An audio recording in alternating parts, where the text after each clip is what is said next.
कर प्रिय अनुजो, तुम्हारा स्वागत है सुबह की चर्चा में। तो भाई सबसे पहले तो मैं वेट के साथ अपडेट करते हैं जो कि था 82.70। और धीरे धीरे भाई हम लिटरली रूटीन पर आ रहे हैं और ये कल से काफ़ी ज़्यादा कम है। कल आई थिंक 83 पॉइंट कुछ था, बट करीब हमें लगता है आधा किलो के आसपास का अंतर है। और इसका एक मेन रीज़न जो है वो है भाई, कल हमने स्नैकिंग नहीं की थी और जो भी हम खा रहे थे वो प्रॉपरली 100% ट्रैक करके खा रहे थे। बीच में थोड़ा सा हम ऑफ द ट्रैक गए थे, हम मानेंगे कि हम कई सारी चीज़ें क्या कहते हैं ना कि डाइट प्लान से हटके खाने लगे थे, थी हेल्दी। बट अगेन तुम जानते हो कि अगर हेल्दी भी तुम ज़्यादा खा रहे हो तो वो फ़ायदा नहीं करने वाला। तो अब सब कुछ ट्रैक पे है और हमने चीज़ें बैलेंस करने की कोशिश की है, एज इन कि जो हमारा कैलोरी गोल है उसमें ही सब कुछ हम एनी हाउ फिक्स करें कि नहीं भाई इसे क्रॉस नहीं करना। और उसके बहुत अच्छे रिजल्ट मिलते हैं, चाहे वो मेंटल हो, चाहे तुम्हारा वो एनर्जी लेवल हो, चाहे तुम्हारा वो फोकस हो। ये सारी चीज़ें उस पर डिपेंड करती हैं। अगर तुम एक चीज़ गलत करते हो तो एनी हाउ तुम बाकी चीज़ें फकअप करने लगते हो, तो वो नहीं करना।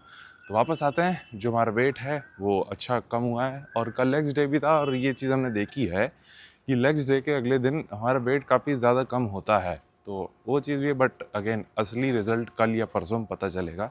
हम कोशिश करेंगे कि ये स्टेबल रहे 82 और 83 के बीच में, और इवन अगर ये नीचे आता है थोड़ा तो चलेगा, क्योंकि अगर हम कुछ फैट लॉस करते हैं इस बीच तो चलेगा, वो अच्छी चीज़ रहेगी। क्योंकि हम जो गेन करना चाह रहे हैं वो एकदम slow and proper lean muscle gain होना चाहिए, सिर्फ नंबर गेन ना हो, तो वो काफ़ी ज़्यादा पॉजिटिव रहेगा।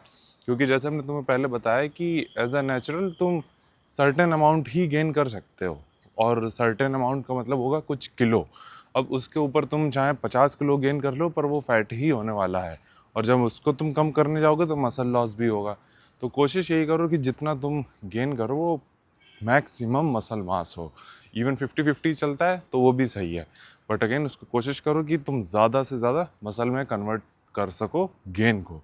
तो यही चीज़ हमें शेयर करनी थी। बाकी एक अच्छी चीज़ ये भी है कि कहीं ना कहीं अनजाने या जाने या अनजाने में हमारा ये वॉकिंग की जो आदत बनी है ये काफ़ी ज़्यादा अच्छी बनी है। अब हम ऐसी पोजीशन पे हैं, अगर हम ये वॉक ना करें ना तो हम पहली मील खा ही नहीं सकते। हमें एनी हाउ थोड़े स्टेप्स चाहिए ही चाहिए, और थोड़े का मतलब कम से कम 2 से 3 हज़ार होने ही चाहिए, और वो सिर्फ संडे को होता है। बाकी दिन हम एटलीस्ट 5 हज़ार स्टेप्स हिट करते हैं, अभी जैसे 3 हज़ार हुए हैं। तो ये चीज़ भी काफ़ी ज़्यादा अच्छी है कि एक अच्छी आदत बन गई है अब हमारी, जो हम डेली फॉलो कर रहे हैं। बाकी आज हमें ट्रेन करना है अपर बॉडी, तो तुमसे भाई जिम में मिलते हैं अपर बॉडी डे के साथ।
नमस्कार प्रिय अनुजो, तुम्हारा स्वागत है किचन टॉक्स के एक और एपिसोड में। तो सीन ऐसा भाई, आज हम काफ़ी ज़्यादा अच्छे रूटीन पे चल रहे हैं, और रूटीन पे इसलिए भी चल रहे हैं क्योंकि आज हमने काफ़ी ज़्यादा अच्छे से अपना सब कुछ प्लान तरीके से चीज़ें फॉलो करी हैं, चाहे वो डाइट हो, चाहे वो ट्रेनिंग हो, सब कुछ। ये हम देख रहे थे कि चमक क्या रहा है और हमें लग रहा है कि ये अच्छा इसका निशान है ग्रिड का। तो सीन ऐसा भाई, सबसे पहले तो अपडेट कर देते हैं कि अभी हमने जस्ट अपना वेट चेक किया और भाई काफ़ी अच्छे नंबर हमें देखने को भी मिले हैं, 84 पॉइंट समथिंग। और अभी हमारे सिस्टम में सिर्फ एक लास्ट डिनर भी नहीं कह सकते, शायद मील ही है। डिनर को तो हम उसको मान के चलते हैं रोटी सब्जी हो, पर वो अभी किस्मत में नहीं है बड़े भाई डिनर में। तो सीन ऐसा है कि अभी तुम्हारा वही बनाना ब्रेड और वो फ्रूट सैलेड जैसी चीज रहेगी। बट वापस आते हैं मुद्दे पे। आज हमें एक छोटा सा टॉपिक कवर करना था, वो था, शायद हमने ये पहले भी कवर किया पर कर लेते हैं दोबारा, कोई दिक्कत नहीं है, और हो सकता है हमने ना भी किया हो। वो है कि एक तरीके से बिगनर के दिमाग में काफी ज्यादा सवाल रहता है, या एक तरीके से हम खुद उस स्टेज में थे कि हम सब कुछ करने की कोशिश करते थे अपने वर्कआउट रूटीन में। एज एन मान के चलो कि जिम गए हैं, अगर हम पुश डे कंसिडर कर रहे हैं कि हमें पुश डे करना है, तो हम उस टाइम पे भी हमने ट्रेन किया है कि ओके हमें जो है हर तीनों, क्या कहते हैं, पहले तीनों का तो बेंच प्रेस करना पड़ेगा, मतलब कि फ्लैट, इंक्लाइन, डिक्लाइन तीनों का बेंच प्रेस करना है। फिर फ्लाईज भी करनी है, मतलब कि क्या कहते हैं, पैक डेक फ्लाई होती थी जिम में वो, और डिक्लाइन फ्लाई मतलब एक तरीके से नॉर्मल तुम कन्वेंशनल फ्लाई करते हो वो। 5 एक्सरसाइजेज ये हो गई। फिर आते थे शोल्डर पे। शोल्डर पे प्रेसेस करनी है, पहले फ्रंट प्रेसेस करेंगे, फिर बैक करेंगे, पहले मतलब बारबल थे, फिर शोल्डर से, फिर साइड रेजेस भी करना है, फिर रियर डेल्ट फ्लाइज भी करना है। फिर आते हैं ट्राइसेप्स पे। ट्राइसेप में push down, overhead, kick back, और क्या कहते हैं, डिप्स। तो एक तरीके से कुछ नहीं तो ये मान के चलो कि 45 से 50 सेट का पूरा सेशन होता था। हम उस टाइम से ट्रेन कर रहे हैं, और तब कोई बताने वाला भी ऐसा नहीं होता था, क्योंकि जिसके साथ हम ट्रेन कर रहे थे वो उसकी बॉडी अच्छी थी और वो इस तरीके से ट्रेन करता था, तो हम भी उसी तरीके से ट्रेन करते थे। लेकिन हम हाई वॉल्यूम के अगेंस्ट भी नहीं है, लेकिन अगेन हाई वॉल्यूम तो साला आजकल तुम अगर 4 सेट कर दो किसी एक्सरसाइज का, हाई वॉल्यूम हो गई। तो इतना भी नहीं बिच मोड में जाना है, एटलीस्ट तुम 3 से 4 सेट करो। डिपेंड भी करता है, हालांकि हम तो सिर्फ 2 ही सेट कर रहे हैं, पर अगेन क्योंकि हम एक्सरसाइजेस काफ़ी ज़्यादा रखते हैं।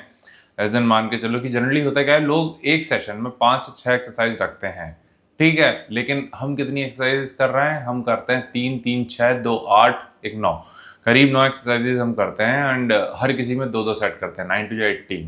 तो इसी तरीके से हमारे 18 सेट बनते हैं। तो ये एक तरीके से किसी के लिए हाई वॉल्यूम भी हो सकता है, लेकिन हमें लगता है ये ठीक ही तो है 18 सेट में। लेकिन हम 18 के 18 वर्किंग सेट रखते हैं, कोई फर्जी वाला नहीं होगा, ठीक है। तो वापस आते हैं मुद्दे पे कि कोशिश ये रहती है हमारी कि इसमें फेलियर हिट कर जाए और पूरा से वो क्या कहते हैं सेशन प्रोडक्टिव हो।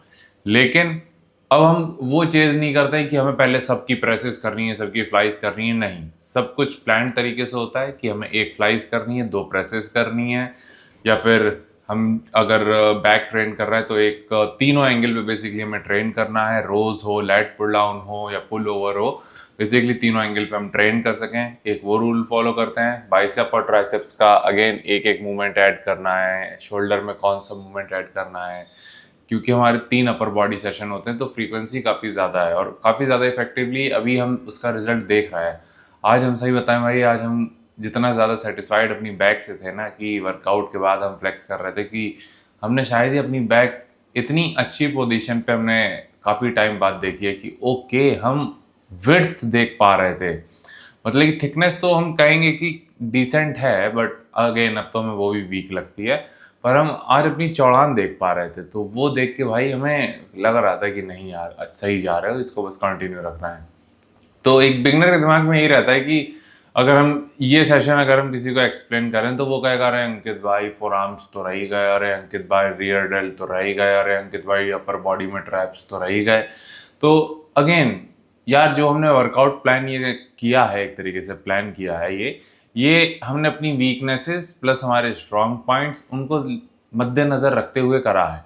रियर डेल्ट हम ट्रेन करते हैं, हम उसको एक तो कल ट्रेन करेंगे एज एन की जो एक डेडिकेटेड आर्म्स डे है उसमें, प्लस उसको हम इन दिनों जो अपर बॉडी सेशन है उसमें भी हम एक तरीके से क्या कहते हैं, जब हम रोज परफॉर्म करते हैं तो उसमें रियर डेल्ट एंगेज होते हैं, और एक कोई सेशन होगा जहां हम ट्रैप्स को भी ट्रेन करेंगे, या फिर एक तरीके से जब रोज करते हैं या फिर कोई भी पुल मूवमेंट करते हैं, या फिर बेसिकली तुम इवन डंबल उठा रहे हो तो उसमें तुम्हारे ट्रैप एंगेज होते हैं, और हमें लगता है कि हमारे ट्रैप जेनेटिकली थोड़े से डिसेंटली हम कहें कि हैं, बैलेंस्ड हैं बाकी मसल्स के कंपैरिजन में। तो तुम्हें सब कुछ करने की ज़रूरत नहीं है, पर जो भी करो तुम अच्छे से करो, उसकी ज़रूरत है। अब इसमें तुम अपने अकॉर्डिंग कई सारी चीज़ें तुम्हें प्लान करनी होंगी, जैसे हमने तुम्हें बताया कि ओके हमारी वीक मसल जैसे चेस्ट और बैक है, तो उसको फोकस करते हुए ही हमने अपना अपर सेशन पूरा प्लान किया है कि ओके हमें 6 सेट करने हैं चेस्ट के, 6 ही सेट करने हैं तुम्हारे बैक के। एक एक हो सकता है कि हम बॉडी वेट मूवमेंट भी ले लेते हैं, जैसे चेस्ट में पुशअप्स का फेलियर ले लेते हैं या फिर बैक में पुलअप्स का ले लेते हैं, तो वो एक एडिशनल चीज़ कह सकते हो। बट अगेन हमारे जो मेन वर्किंग सेट होते हैं वो 6 ही 6 हैं।